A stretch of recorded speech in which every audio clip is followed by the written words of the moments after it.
সম্মানিত দর্শক শ্রোতা, আপনাদের সাদর সম্ভাষণ জানাই। একটি আনন্দ বার্তা দিয়ে শুরু করছি এখনকার আলাপচারিতা। উত্তর আমেরিকা বাংলা সাহিত্য পরিষদের উদ্যোগে আসছে সেপ্টেম্বরের 2 ও 3 তারিখ 2 দিনব্যাপী টরন্টোর জাপানিজ ক্যানাডিয়ান কালচারাল সেন্টারে অনুষ্ঠিত হতে যাচ্ছে পঞ্চম বিশ্ব বাংলা সাহিত্য সমাবেশ। এবং আপনারা জেনে আনন্দিত হবেন, এই সাহিত্য সমাবেশ টরন্টোতে আয়োজনের দায়িত্ব পেয়েছে এই শহরেরই, এই শহর ভিত্তিক একটি শিল্প সাহিত্য চর্চার প্ল্যাটফর্ম, যার নাম পাঠশালা। আজ আমরা দুজন, আমি ফারহানা আজিম শিউলি, আমি মোহাম্মদ ইরফান, আমরা উপস্থিত আছি নন্দন টিভির এই সেটে। আমাদের দুজনের একটি কমন পরিচয়, যেটি আজকের আলাপচারিতার সঙ্গে অত্যন্ত প্রাসঙ্গিক, আমি সেটিই বলছি। আমরা দুজনই, আমি এবং ইরফান, আমরা উত্তর আমেরিকা বাংলা সাহিত্য পরিষদ এবং বিশ্ব বাংলা সাহিত্য সমাবেশের নিবেদিতপ্রাণ কর্মী, এটাই আমরা বলে থাকি।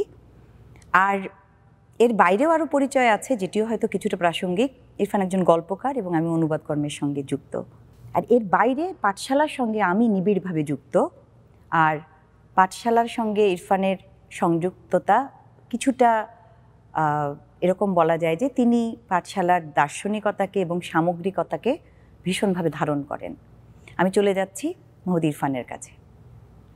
তো ইরফান, যেই সাহিত্য পরিষদের কথা হচ্ছে, যেই সাহিত্য সমাবেশের কথা হচ্ছে, সেখানে প্রথমেই আমি যদি বলি যে এই সাহিত্য পরিষদের বিষয়টা কি, এর শুরু কেমন করে শুরু হলো, পথ চলা, এর লক্ষ্য উদ্দেশ্য, কি কি কাজ করে থাকে সাহিত্য পরিষদ, কি করবার পরিকল্পনা আছে ভবিষ্যতে, এবং বিশ্ব বাংলা সাহিত্য পরিষদের যে সামগ্রিক কর্মকাণ্ড, এর স্বাতন্ত্র্যটা কোথায়?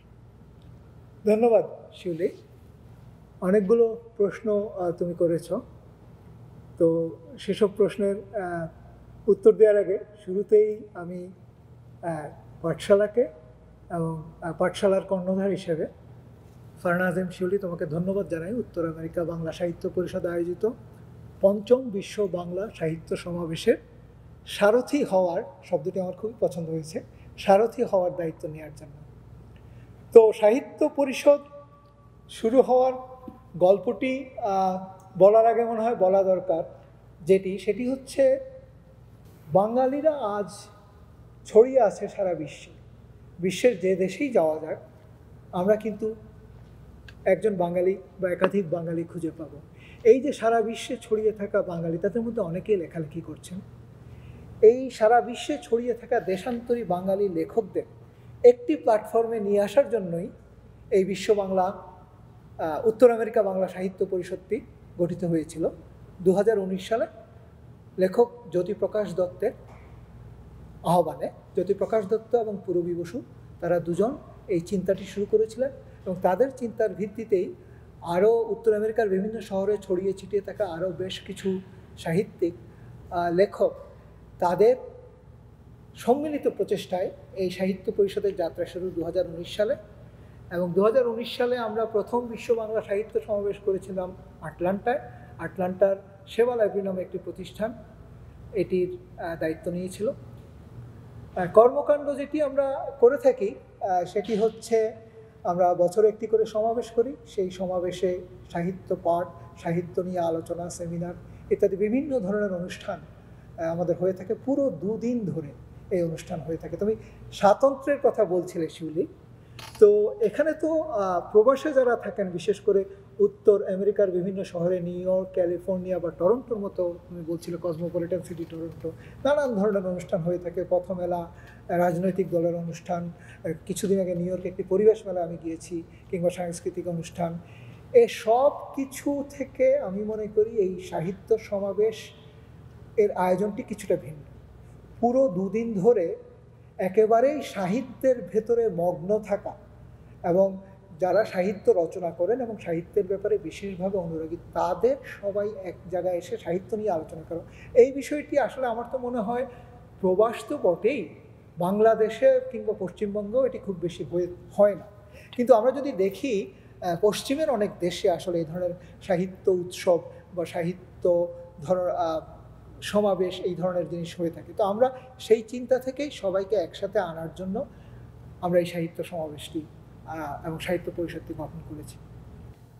এবার আরেকটা বিষয় আসতে চাইছি, একটুখানি আমি নিজেও শুনতে চাইছি এবং দর্শক শ্রোতারা নিশ্চয়ই শুনতে চাইবেনই। এই যে সমাবেশ, এই সমাবেশ বলতেই কিন্তু একটা সংঘবদ্ধতার ব্যাপার চলে আসছে। এই সংঘবদ্ধ হবার দরকারটা কি প্রথমত, এবং এই সংঘবদ্ধতার আবার যেই ইউনিটটা, মানে আমরা যেই জায়গাটাকে বেছে নিয়েছি সেটা কিন্তু অনাবাসী যারা বাংলায় লেখালেখি করেন তাদেরকে, অনাবাসী সাহিত্যিকদেরকে। অর্থাৎ তাহলে আমরা মূল ভূখণ্ডের বাইরে রাখছি কেন বিষয়টাকে? এটি কি মানে কতটা পরিকল্পিত বা কতটা ভেবে এই বিষয়টাতে আগানো হয়েছে, এবং এই চিন্তার পেছনের যৌক্তিকতাটাই বা কোথায়? আবার এই পথেই কি পথ চলার ইচ্ছে, অর্থাৎ ভবিষ্যতে কোনো রকম ভাবনা আছে কিনা এই নিয়ে? আর এর সঙ্গেই আসলে সম্পৃক্ত আরেকটি বিষয়ের ফান, এটাও আমার খুব জানতে ইচ্ছা করছে, সেটা হচ্ছে যে লেখালেখি বললেই কিন্তু আমরা একটা মানে কি বলা চলে যে ব্যক্তিগত বিষয়, খানিকটা নিজের সেলফ এবং নিজের ভেতরে একটা জায়গা, এবং নির্জনতার ব্যাপারটা বেশি রকম করে জড়িত লেখালেখির সঙ্গে অন্যান্য মাধ্যমের চেয়ে, আমরা যদি শিল্প সংস্কৃতির লেখালেখি মাধ্যমটাকে ধরি। এবং এই যে ধরনেই হোক, যে ফর্মেই হোক, যেটি সাহিত্য আড্ডা হোক বা সাহিত্য সমাবেশ হোক, এই যে আবার সংঘবদ্ধতা, আমি আবার ফিরে যাচ্ছি সংঘবদ্ধতার জায়গাটিতে, এর উপযোগিতাটা কোথায় প্রথমত, এবং এই উপযোগিতা লেখকদের জন্য কোথায়, একটু যদি আমরা শুনে নিই। নিশ্চয়ই, চমৎকার প্রশ্ন।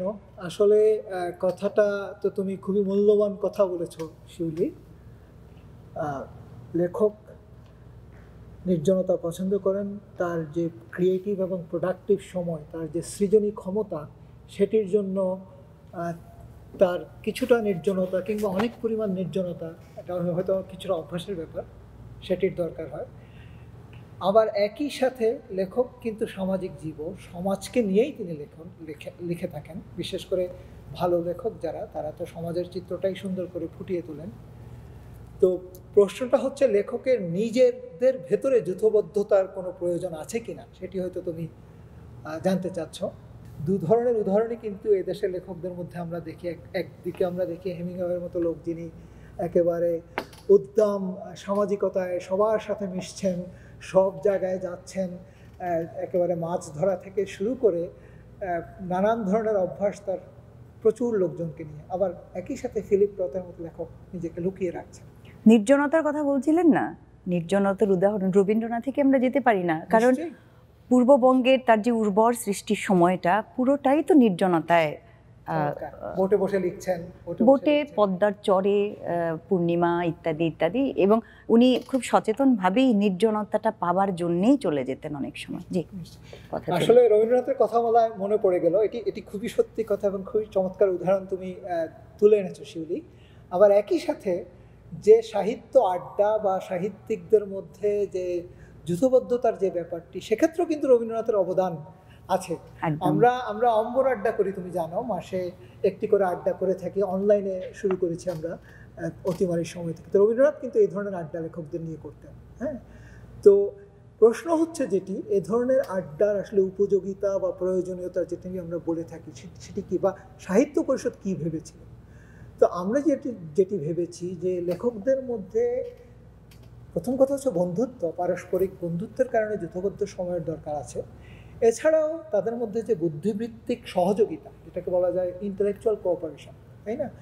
যে কোনো ভালো কাজ করতে গেলে কিন্তু একটা টিম ওয়ার্ক, কোঅপারেশনের দরকার আছে। এখানে লেখকের লেখাটি যদিও টিম ওয়ার্ক নয়, কিন্তু লেখকের যে চিন্তাটি এবং সেই চিন্তার যে ছড়িয়ে দেওয়ার ব্যাপারটি, এখানে কিন্তু তার নিজস্ব পরিমণ্ডলে হলেও তার অন্য লেখকদের সাথে যখন তার আলাপ হবে, তখন কিন্তু এই চিন্তাটি ছড়িয়ে যাওয়ার একটি সুযোগ থাকে।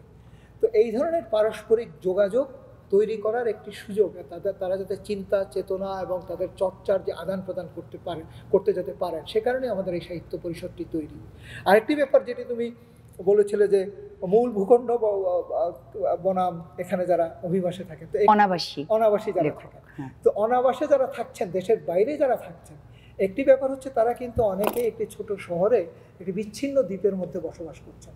এমনকি তাদের লেখাটা পড়ে যে দুটো মতামত দেবেন বা লেখাটা সম্পর্কে যেটাকে বলা যায় ফিডব্যাক দেবেন, লেখাটা পড়ে যে লেখার যে সমজদার সেই সুযোগটাও কিন্তু তাদের নেই। তো আমি কদিন আগে বলছিলাম তোমাকে যে ক্যানসাসের ম্যানহাটন শহরে আমাদের এক কবি থাকেন অমিত চক্রবর্তী, সেখানে খুব সুন্দর কবিতা লিখেছেন, কিন্তু সেই কবিতা পড়ার সুযোগ পাচ্ছে না কেউ। তো সাহিত্য পরিষদ এই জায়গাগুলোকে ওনাদেরকে ফিজিক্যালি আমরা এক জায়গায় করে দিচ্ছি, একই সাথে ওনাদের সমস্ত লেখাগুলো এক জায়গায় করে, তুমি হয়তো বলবে আমাদের যে পত্রিকা হৃদ বাংলা, সেখানে আমরা সমস্ত লেখাগুলো এক জায়গায় করে দেওয়ার সুযোগ করে দিচ্ছি।